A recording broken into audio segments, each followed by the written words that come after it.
सहकारी प्रोफेसर, त्याचबरोबर सर्व आमचे सहकारी मित्र आणि माझ्या विद्यार्थ्यांनो, आजचा दिन म्हणजे दुत्त शर्करा योग आहे.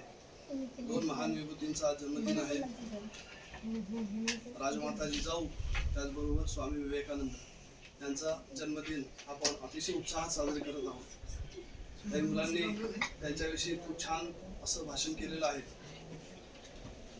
राजमाता जिजाऊ यांनी एक आदर्श माता कशी असावी याचं उदाहरण सर्व जगाला दाखवून दिलेलं आहे. स्वराज्य निर्माण करण्यासाठी शिवबांना प्रेरणा देण्याचं काम त्यांनी केलं.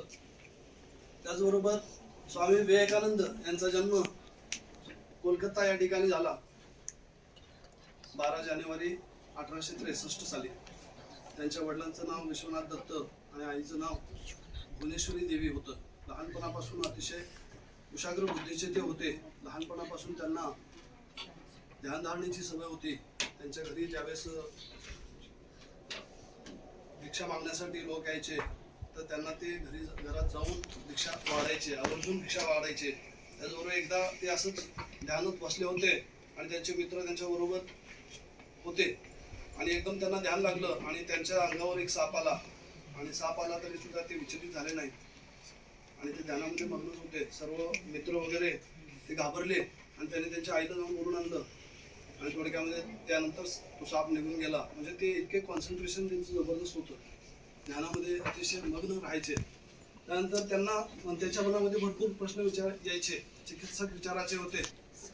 त्यांचे शिक्षक ज्यावेळेस त्यांना समाधी याविषयी शिकवत होते त्यावेळेस त्यांनी सरांना विचारलं, सर तुम्ही देवाला पाहिलंय का, ईश्वराला पाहिलंय का, तुम्ही शिकवताय.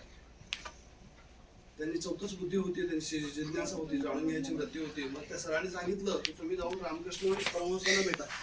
रामकृष्ण परमहंस हे काली मातेचे पुजारी होते आणि तेथे जाऊन त्यांनी त्यांची भेट घेतली आणि त्यांना विचारलं आणि मग त्यांनी त्यांच्या डोक्यावर हात ठेवला आणि त्यांना ज्ञानाची प्राप्ती झाली आणि त्यांनी म्हटलं की मला ज्या शिष्याची अपेक्षा होती तो शिष्य आता आला आणि त्यांना त्यांनी पूर्ण ज्ञान दिलं.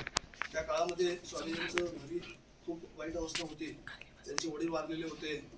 त्यांची घरची परिस्थिती अतिशय हालाकीची होती. त्यांना काम केल्याशिवाय पर्याय नव्हता आणि ते काम शोधत होते, काम मिळत नव्हतं.